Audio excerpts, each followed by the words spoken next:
कि अभी मनीष कश्यप क्या है कि तमिलनाडु में है, उनके ऊपर जो एनएसए की धारा लगी है तो बिहार सरकार के द्वारा लगी है कि तमिलनाडु सरकार? वही तो पूरी दुनिया में पहली बार हुआ होगा कि जिसके पिताजी देश की सेवा कर रहे हैं, जिसके पिता के कारण देश में हम सभी सुरक्षित हैं, उस आर्मी जवान के बेटे और वो भी आर्मी जवान के पत्रकार बेटे के ऊपर एनएसए कानून लगाया गया है। अच्छा, एनएसओ के जो हम समझना चाहेंगे, क्या इसको कह सकते हैं कि यह देशद्रोही का धारा है? कह सकते हैं तो है भाई। हमारे लिखा प्रदेश किस्मत में वतन को याद क्या करना, जहाँ बेदर्द हाकिम हो वहाँ फरियाद क्या करना। जैसे कि आप लोगों ने सुना होगा कि मनीष कश्यप 4 तारीख को क्या है कि बिहार आने वाले हैं। उसके बाद क्या हुआ कि साइबर क्राइम की टीम ने मदुरई कोर्ट से यह कहा कि मनीष कश्यप हमको 7 दिन के रिमांड पे चाहिए। उसके बाद मनीष कश्यप की सुनवाई दिल्ली के हाई कोर्ट और तमिलनाडु के मदुरई कोर्ट में मनीष कश्यप की पेशी होने वाली थी। उसके बाद मनीष कश्यप बिहार आ जाते हैं। उसके बाद क्या हुआ कि मनीष कश्यप के जितने समर्थक थे उनके दिल में खुशी ये हुई कि मनीष कश्यप बिहार आएंगे।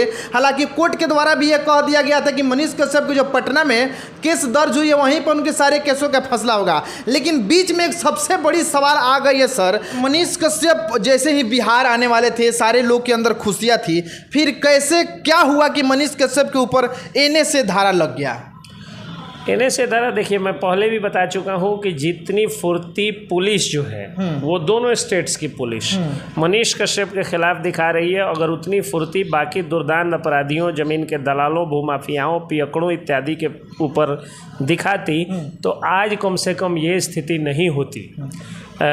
इतना क्राइम, इतना दंगा, ये सब जो मतलब हो रहा है आज, वो नहीं होता। सर दर्शक को आप एनएसए के बारे में थोड़ा बताइए। एनएसए कानून का मतलब होता है नेशनल सिक्योरिटी एक्ट, राष्ट्रीय सुरक्षा अधिनियम। इस कानून के तहत अगर कोई व्यक्ति संदिग्ध है, कोई आम आदमी पर भी सरकार को शक है कि यह व्यक्ति राष्ट्रीय सुरक्षा के लिए खतरा हो सकता है, तो उस व्यक्ति को जो है वो पुलिस गिरफ्तार कर सकती है, कोर्ट में प्रोड्यूस कर सकती है, 1 साल तक उनको जेल में रखा जा सकता है। इस दौरान उनको प्राइवेट वकील नहीं रखने की अनुमति होती है। सरकारी वकील ही इन चीज़ों की देखरेख करते हैं with special permission from the supreme court. वह व्यक्ति जो है वो प्राइवेट वकील या एनएसए हटाने के लिए वो जा सकता है सुप्रीम कोर्ट में। लेकिन यही सब चीज़ें, धारा बहुत मतलब ये थोड़ी कड़ी धारा होती है, वही लगाई गई है। एनएसए यही है। अच्छा, एनएसओ के जो हम समझना चाहेंगे, क्या इसको कह सकते हैं कि यह देशद्रोही का धारा है? कह सकते हैं। हाँ, जिससे आखिरकार एक पत्रकार हैं मनीष कश्यप जिनको सन बिहार कहा जाता है, उनके ऊपर एनएसए धारा लगाने का क्या मतलब है? और वही तो पूरी दुनिया में पहली बार हुआ होगा कि जिसके पिताजी देश की सेवा कर रहे हैं, जिसके पिता के कारण देश में हम सभी सुरक्षित हैं, उस आर्मी जवान के बेटे और वो भी आर्मी जवान के पत्रकार बेटे के ऊपर एनएसए कानून लगाया गया है। ये पूरे वर्ल्ड में, न सिर्फ भारत में, पूरे वर्ल्ड में पहली बार ऐसा हुआ होगा जब आर्मी जवान के पत्रकार बीटेक पत्रकार बेटे के ऊपर एनएसए लगा दिया गया। तो होता ही है, जब भी अपने देश, अपने राज्य में आरजेडी की सरकार आती है, ऐसा देखा जाता है। अच्छा, एक सवाल आप क्लियर करेंगे कि अभी मनीष कश्यप क्या है कि तमिलनाडु में है, उनके ऊपर जो एनएसए की धारा लगी है तो बिहार सरकार के द्वारा लगी है कि तमिलनाडु सरकार के द्वारा? मुझे एग्जैक्टली जानकारी नहीं है, लेकिन मैं इसीलिए बार बार हर इंटरव्यू में सरकार बोल रहा हूँ कि सरकार ने लगाया है उन पर एनएसए। तो जिस भी सरकार ने लगाया है उनको समझना चाहिए था। दूसरी चीज़, मान लीजिए अगर तमिलनाडु सरकार ने भी लगाया होगा तो कहाँ बिहार की सरकार उसको अपोज कर रही है? कहाँ बिहार की सरकार कर रही है कि नहीं भाई हमारे बिहार का व्यक्ति है? बिहार सरकार तो खड़ा होना चाहिए। बिहार सरकार के सीएम को, डिप्टी सीएम को, किसी मंत्री को आगे कहना चाहिए कि नहीं भाई मनीष कश्यप बिहार का बेटा है और बिहार देशद्रोही नहीं बल्कि देशभक्त पैदा करता है। सर एक सवाल आपसे और करेंगे, आर्थिक अपराध इकाई के द्वारा मनीष कश्यप के ऊपर 3 FIR हुआ था, लेकिन हाल ही में निशांत शर्मा के द्वारा मनीष कश्यप के ऊपर एक और FIR आर्थिक अपराध इकाई को दिया गया। महात्मा गांधी को अपशब्द बोलने में वीडियो कोई व्यक्ति बोल रहा है, नहीं उसमें मनीष कश्यप जैसा दिखने वाला या मनीष कश्यप स्वयं बोल रहे हैं। मैं सरकार की एजेंसी नहीं हूँ, मैं FSL का कोई चीफ नहीं हूँ, मैं किसी पुलिस या किसी जांच एजेंसी का, अनुसंधान एजेंसी का, किसी भी इन्वेस्टिगेटिंग एजेंसी का चीफ नहीं हूँ कि मैं बता सकूँ कि वो मनीष कश्यप ही थे या कोई और था। लेकिन इसमें जितना फुर्ती से, जैसे 7 दिन में, 2 दिन में FIR, 7 दिन में अकाउंट सील और उसके बाद जो है उसको सार्वजनिक किया गया, 9 दिन में कुर्की जब्ती करके और सरेंडर कराया गया, उतनी ही फुर्ती दिखाते हुए उस वीडियो की भी FSL से जांच कराई जानी चाहिए थी।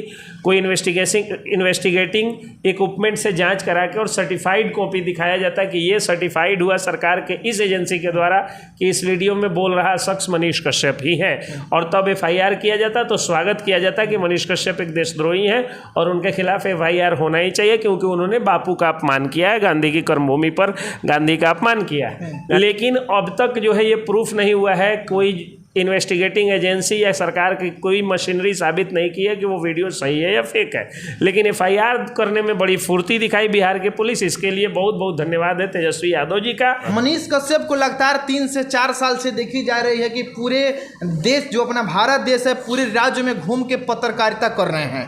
तो जो पत्रकार पत्रकारिता कर रहे हैं, जब तक वह किसी आतंकवादी संगठन से नहीं जुड़ते हैं या किसी से नहीं लगाया हाँ, नहीं लगाया जाता, फिर मनीष कश्यप को एनए से क्यों लगा? प्रतिबंधित संस्था से कोई उनका साठगांठ दिखाना होगा, चाहे PFI से हो, चाहे ISIS से हो, चाहे तालिबान से हो, खालिस्तान से हो, नक्सलाइट से हो, रणवीर सेना से हो, नक्सलियों से हो, किसी से साठगांठ दिखाना होगा।